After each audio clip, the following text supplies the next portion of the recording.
පළවෙනිට කියන්නේ යතුරු පැදියකින් දක්ෂතා දක්වන ක්‍රීඩකයෙක් මොකක් හරි මෙන්න මේ වගේ එකකින් පායනවා කියන්නේ.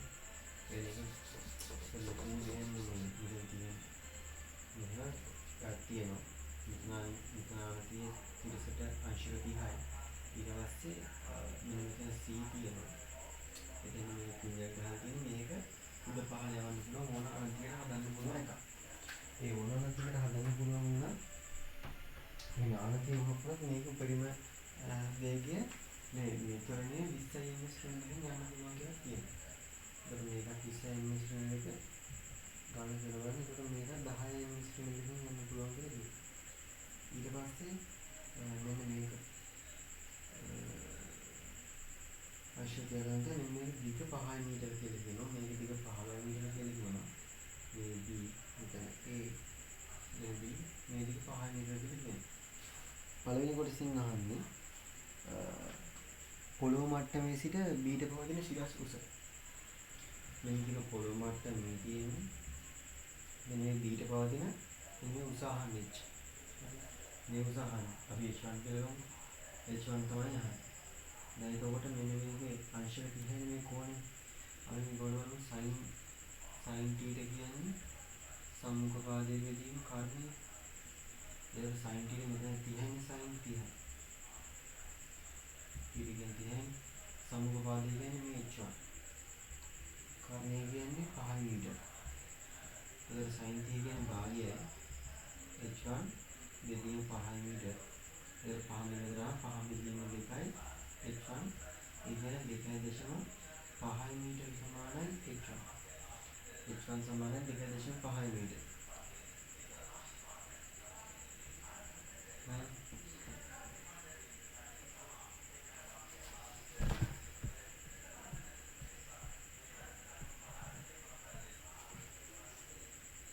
ඊට පස්සේ අහනවා B යතුරුපැදියේ ප්‍රවේගය. B හිදී යතුරුපැදියේ ප්‍රවේගය. B හිදී යතුරුපැදියේ ප්‍රවේගය හොයන්න. දැන් මෙතන ප්‍රවේගයේ බිඳුව නිශ්චලතාවයෙන් පටන් ගන්න. ඒක නිශ්චලතාවයෙන් පටන් ගන්න එක කියනවා. එතකොට මෙතන ආනතියක් තිබ්බත් මේක යන්නේ 10 ms ශ්‍රේණියකින් කියලා කියනවනේ. කරන්නේ. ආනතියක් තියෙනවා තමයි. ආනතියක් තිබ්බට තරණය 10 ms ශ්‍රේණියක් කියලා කියනවනේ. ඒ මොනාන්තියක් මොකද මේක 10 ms දිගාංශයෙන් තියෙනවා. මේක 10 ms ශ්‍රේණියෙන් එනවා.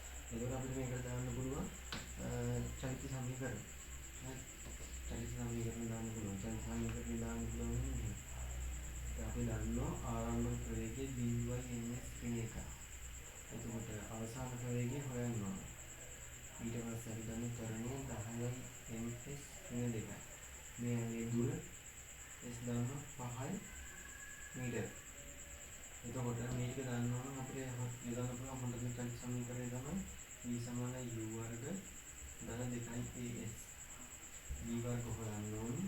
v වර්ග කියන්නේ බිඳුවේ වර්ගය 2යි a කියන්නේ මේක අපි දාන්නේ ඉහළට. මේක දාන්නේ ඉහළට කියන්නේ මේ මෙහාට ආනත ඕනේ. අංශක 30ක් මෙහාට ආනත අපි ඒක දාන්නේ. මේ ඉහළට නෙමෙයි අංශක 30ක් ආනත කියන්නේ. ඒ සංකේතය අපිට දාන්නේ 2යි තරණය 10යි ms වෙන දෙක වාරයක් දිග 5යි මීටර. දෙවාරයක් දෙවරක් 5 10යි 10 වරක් 10යි 100යි m වර්ග s වෙන දෙක v වර්ග. v කියන්නේ 10යි ms වෙන එකයි. හරි. කියන්නේ 10යි ms වෙන එකයි. මෙන්න මෙතන ප්‍රවේගය 10යි ms වෙන එකයි. ඊට පස්සේ අහනවා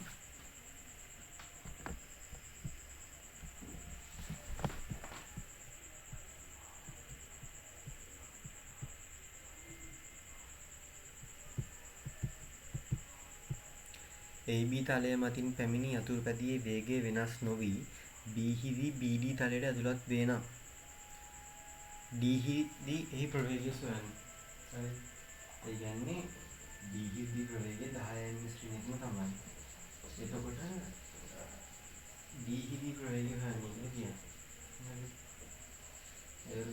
දැන් මේක සම්පූර්ණ මේ තලියව තියෙන කිසිම ආනතියක් නැහැ. ඒක තලියව තියෙන. අනිත් තියෙනත් නම් කොහොමවත් 20 ms ශ්‍රේණියකින් යනවා. ඒ නිසා ප්‍රශ්නයක් වෙන්නේ දීහිදි ප්‍රවේගයේ 10 ms ඍණ 1යි. මෙතෙන් 30 යනවා මෙතෙන් 30 යනවා ඒක එකම තරණයෙන් යනවා. d වල d වෙනවා. එතකොට අපිට තරණයක් අපිට කියන්න පුළුවන්. අයි මෙතෙන් දෙනවා කුමන අංශයක්ම උපරිම ප්‍රවේගයේ 20ක් යන මේ උපරිම තරණය 20ක් වෙලා යනවා කියලා. ඒ කියන්නේ මේක කොහොමත් අපිට පුළුවන් මේ 20න් යන්න. යමුනාන්තයේ තිබ්බා. ඒ නිසා අපි මේ 20 ms ඍණ 2 කියන තරණය දාගන්නවා. ඊට පස්සේ අපි දන්නවා දුර කීයද කියලා මෙතන 15 20 මීටර. ඊට පස්සේ අපි දන්නවා අපි හොයන්න ඕනේ d කියලා. ඒ කියන්නේ අවසන් ප්‍රවේගයේ d ප්‍රවේගයේ d කියලා දානවා. ඒක දැන් ඔයගොල්ලෝ තමයි දාන්නේ d වර්ග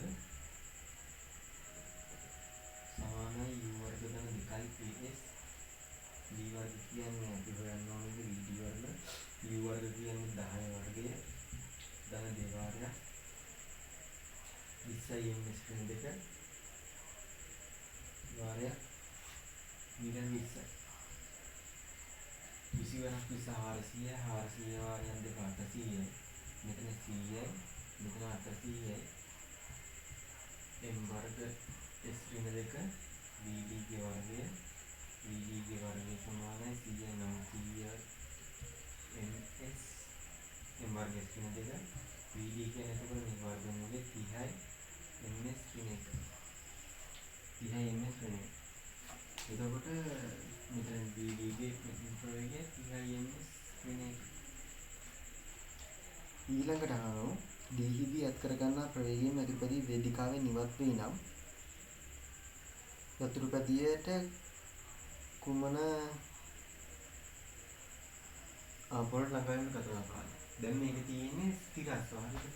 දැන් මේක තියෙන්නේ ස්ථිරස්ව. එතකොට ඉතින්නේ දැන් යන්නේ. දැන් යන්නේ තියෙන්නේ.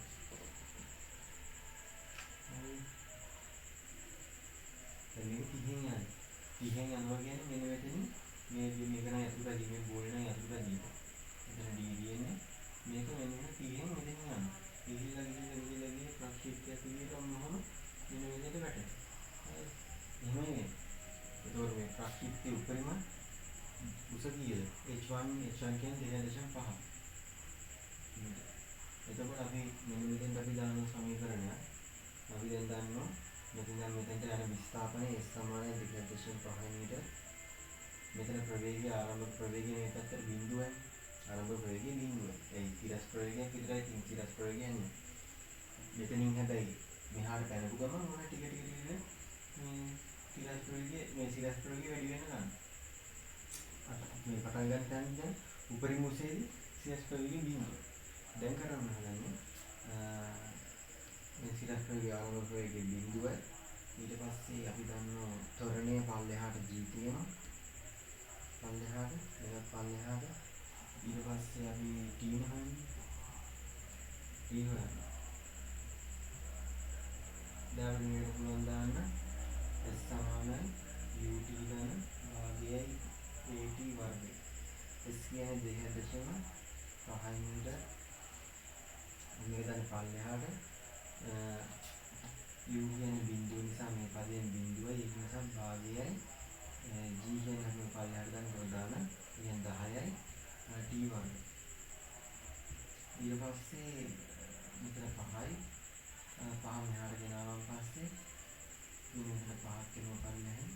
ඒ කියන්නේ භාගයයි t වර්ග. එනේ ස්වර.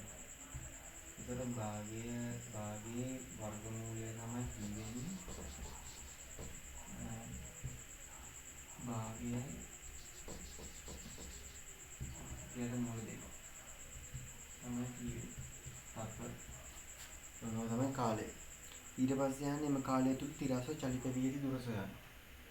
කාලය අපි දන්නවා දැන් 1යි මූල 2යි තත්පර. 1යි මූල 2යි තත්පර. ඊට පස්සේ කාලය හොයන්නේ. මේ කාලය තිරස්ව මෙන්න මෙහාට අපි දානවා h සමානයි ut ධන භාගයයි at වර්ග. හරි. එතකොට තිරසට ත්වරණයක් නැහැ. තිරස්ව g තියෙනවා. තිරස්ව g තියෙනවා. තිරසට ත්වරණයක් නැහැ. එතකොට මෙන්න මේ පදේ සම්පූර්ණයෙන් බිඳුවක් වෙනවා. S සමානයි ut. S කියන්නේ u කියන්නේ 30යි. විශ්ලේෂණය දැන් මේ හරියට 30 මේ හරියට 30 තොරණ නැති නිසා මේක වෙනස් වෙන්නේ නැහැ. මේක 30යි. t කියන්නේ කට මූල 2යි. ඊට පස්සේ කට මූල 2යි. ඒකට මූල 2 14 1.4 ලිටර ගන්න තියෙන බෙදීම 1.4 මේක බෙදලා උත්තරේ මෙහෙම දාගන්න. හරි. ඊට පස්සේ කියනවා ඒක කාර් සිද්ධිය. ඒකට කියනවා ඔහුට කොපමණ මොඩරේට් සංඛ්‍යාවක් පාස් කරන්න පුළුවන් වේද කියලා. එතකොට 1.4යිනේ කාර් එක විය. 1.4.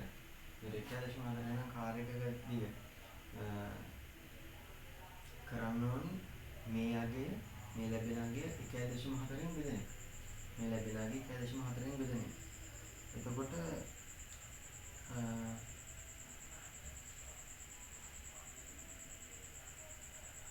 කොච්චර කාර් සංඛ්‍යාවක් ලැබෙනවද කියන එක හොයන්න පුළුවන්. vi මේ ලැබෙන දුර මේ කියනහම මේ දුර නෙවෙයි මේ දුර ඇතුලේ කාර් කීයක් තියෙන පුළුවන්ද කියලා කාර් එකක පළලින් එක දැනගන්න පුළුවන්. කාර් එකක පළලින් එක දැනගන්න පුළුවන්. එතකොට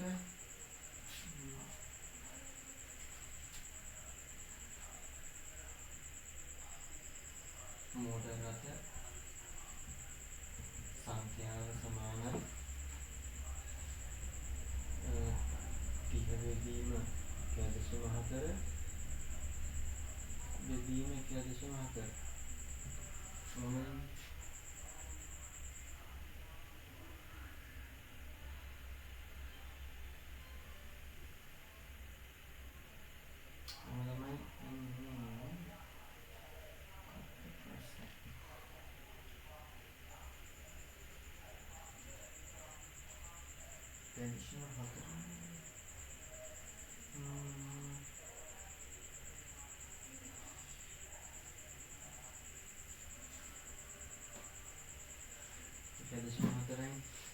මේ 1.4න් දැන් බලනවා 1.4 විතර ඇතුළත මූල දෙක දැන් මේ 1.4 අර යටින් යටින් දාලා තියෙනවනේ 30 1.4 මූල දෙක විතර ගන්න පුළුවන් කියන්නේ. ඒතකොට මේකත් 1.4 මූල දෙක විතර ගන්න පුළුවන්.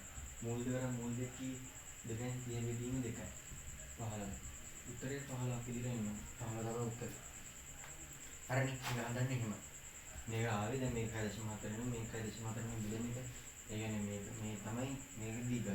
මේ තියෙන කාර් එකක දිග. මේක නෑ බෙදෙන්නේ. 1.4 සමානයි පළවෙනි දෙකෙන් මූල දෙකයි. මේකත් මූල දෙකයි මේකත් මූල දෙකයි මූල දෙක වරන් දෙක දෙකයි 30 දිගින් දෙක 15. එහෙනම් ඒක උත්තරේ. ඊට පස්සේ ගාන වෙනස් කරලා තියෙනවා. b කොටසදී ගාන වෙනස් කරලා තියෙනවා.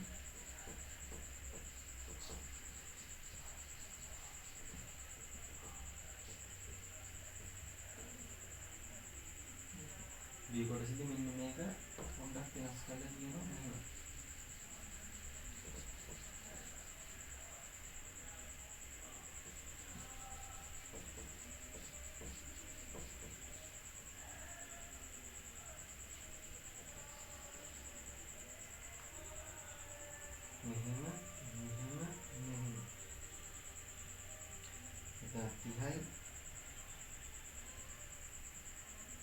अंशक दिखाई A B C D then මෙතන පරිලි ගවන්නේ 5යි 15යි 9යි 5යි දැන් අහනවා මෙහෙම එකක් පොළොව මට්ටමේ සිට D තලයේ කෙළවරට ඇති උස සොයන්න. දැන් මෙන්න මේ උස අපි හොයාගත්තා. මෙන්න මේ උස නම් හොයාගත්තා. h1 කියලා අපි 2.5 මීටර ගත්ත මුලින් දැන් ගන්න මේ h2 හරි h2 කියන්නේ මොකද මේක 5යි මේක 30යි නම් h2 කියන්නේ අර විදිහට අහන්න බලන්න 2.5 මීටර නේ. ඒ මේ 5යි මේ d මේ 5යි මෙතන 30යි දැන් මේක තියෙනවා. එතකොට පොළොව මට්ටමේ ඉඳලා d දක්වා උස පොළොව මට්ටමේ ඉඳලා d දක්වා උස මේ d කොටස පළවෙනි එකේ උසයනෝ h1 දන h2 5 මීටර යනවා. ඊට පස්සේ යනවා සීට ළඟා වන වේගයෙන්ම අතුරුපැදිය CD තලයේ ඉහළට ගමන් කිරීම ආරම්භ කරගෙන යතුරුපැදිය D වේදිකාවෙන් ඉවත් වන ප්‍රවේගය සොයන්න. දැන් පොඩ්ඩක් හිතුවොත් මෙන්න දැන් මේකෙත් අර ගානේ හොඳටම කියනවනේ මෙහෙම කතාවක්. මෙන්න මේ කතාවක් කියනවනේ. එහි කවර ආනතියක් පැවතීද යතුරුපැදියට 20 ms ඍණ දෙක උපරිම ත්වරණයක් අත්කරගත හැකිය. වේදිකාව මත සිදුවන මුළු චලිතය තුළදීම යතුරුපැදියේ තලගය සමග ස්පර්ශ ගමන් කරන බව උපකල්පනය කරන්න. ඒ කියන්නේ මොන මෙතනදී 20 ms ඍණ දෙකෙන්මයි යන්නේ. මොන ආනතියක් වුණත් 20 ms ඍණ දෙකෙන්ම යන්න පුළුවන්. ඒක හිතන උපරිම ප්‍රවේගයක් ගන්න පුළුවන්. අනේ උපරිම ත්වරණය. ඒකවල දැන් චලිත දෙකේම මෙතෙන්ට එනකොට 10 ms ඍණයි කියලා තේරෙනවා. මෙන්න මෙතෙක්දී ඒ අදාළ සීගය අදාළ ප්‍රවේගය කියලා තේරෙනවා. චලිත දෙකම මේක සමානයි. මේ වෙනස් වුනේ මේක ඉසිච් එකනේ. ඒක ඉස්සුමක් දැන් බලන්නකො. ඒක යන්නේ මෙහෙම 20 ms දෙකෙන්. එතකොට මෙතෙන්දී ප්‍රවේගය වෙනස් වෙන්නේ නැහැ කියලා තේරෙනවා. ඒක යන්නේ මෙතෙන්දී යන්නේ 30 ms දෙකෙන්. ඒ යන්නේ මීටර් 5යි. මේ මීටර් 5 යන්නේ 30 ms දෙකෙන්. එතකොට ප්‍රවේගය වෙනස් වෙන්නේ නැහැ කියලා තේරෙන්නේ මෙතෙන්. හදලා බලන්න 30 ms එකක් නේ. චලිත සමීකරණ වලින් බලන්න. එතකොට එතන ප්‍රවේගය 30 ms ශ්‍රේණිය. දැන් මොකද දැන් චලිත වෙන්නේ මෙහෙම. එතකොට එහෙම දැන් බැලුවා. දැන් කොහොමද බලන්න කොහොමද මේක දැන් දාන්න චලිත සමීකරණ. චලිත සමීකරණ දාන්න වෙන්නේ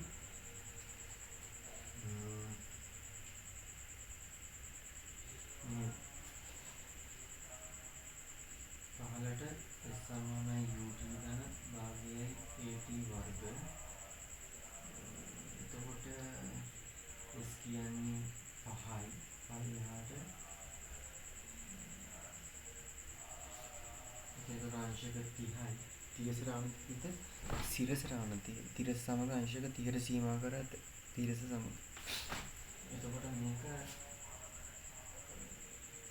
30යි මූලධන විදීම මේක 15. එතකොට 5 මීටර මෙතන ඍණ 15යි t ධන 5යි t වර්ග. ඒක තේරෙනවා දැන් g බලයට දී. එතකොට ඔක්කොම මෙවන පස්සේ 1 ඍණ 3යි t ධන t වර්ග මේ බිඳුවයි t වර්ග ඍණ 3යි t ධන 1 සමගරයක් ගත්තා. ඊළඟට අපිට පුළුවන් මම t හොයන්නේ. t හොයන්න වෙන්නේ අර සමීකරණයෙන් තමයි. එතකොට මේකේ වර්ගය 9 ධන හෝරින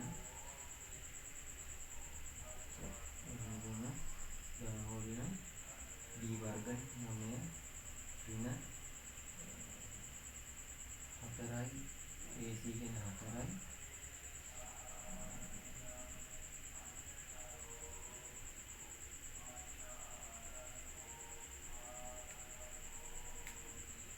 ආසෙන් දැන් මේ t වර්ග දැන් මෙතනකට දාන 4යි AC කියන්නේ මේ සමීකරණය දානවා. සමීකරණය මොකක්ද මන්නේ?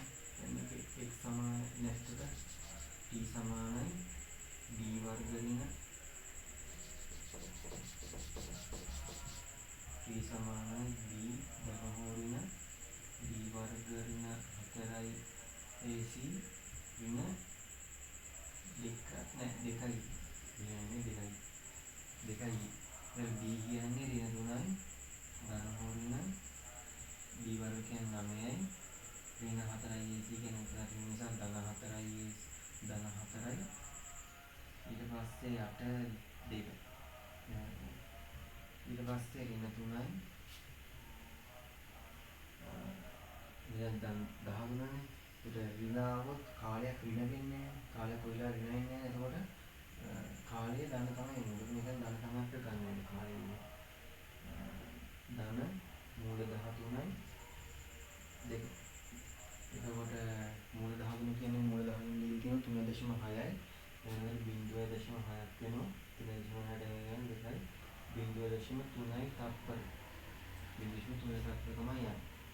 එතකොට යන දුර අපිට ගන්න පුළුවන් S සමාන UT පිරසට දාලා ඒකේ ඉන්නේ U කියන්නේ වෙනවා මේ 15යි මූල 3යි T කියන්නේ 0.3 3 බෙදීම 10යි 3 කියන්නේ 1.7යි මෙතන 2යි මෙතන 3යි 9යි 1.7 බෙදීම 2 එතකොට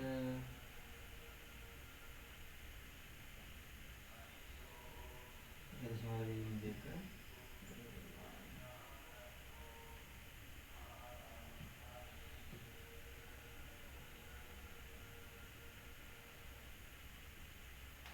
nomor itu hantar yang hai tunai hai itu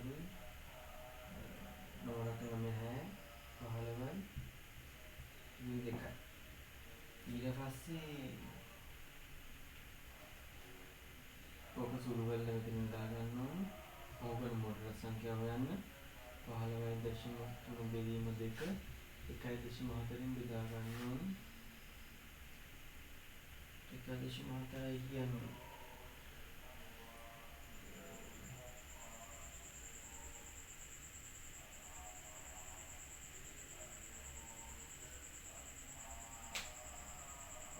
මූල 3 බෙදීම 2යි කොස්ටින් 15 මූල 3යි 15 මූල 3යි 15 මූල 3යි කාර්ය විදේශ තුනේ තත්ත්වය.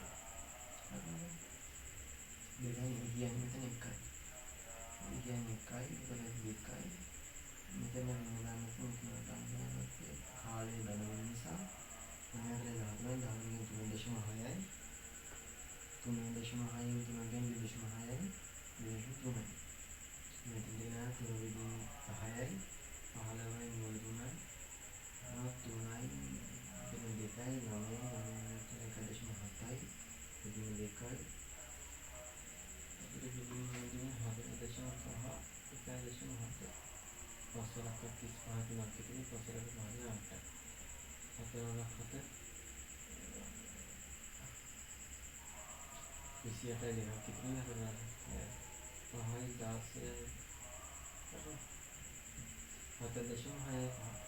7.6යි 5 බෙදීම 1.4 වෙන්න ඕනි කාර් සංඛ්‍යාව. එතකොට ඒක සුළු කරලා කාර් සංඛ්‍යාව ගන්න ඕනේ. කොහොමද ඉතින් ඔය ගාන හැදෙන්නේ?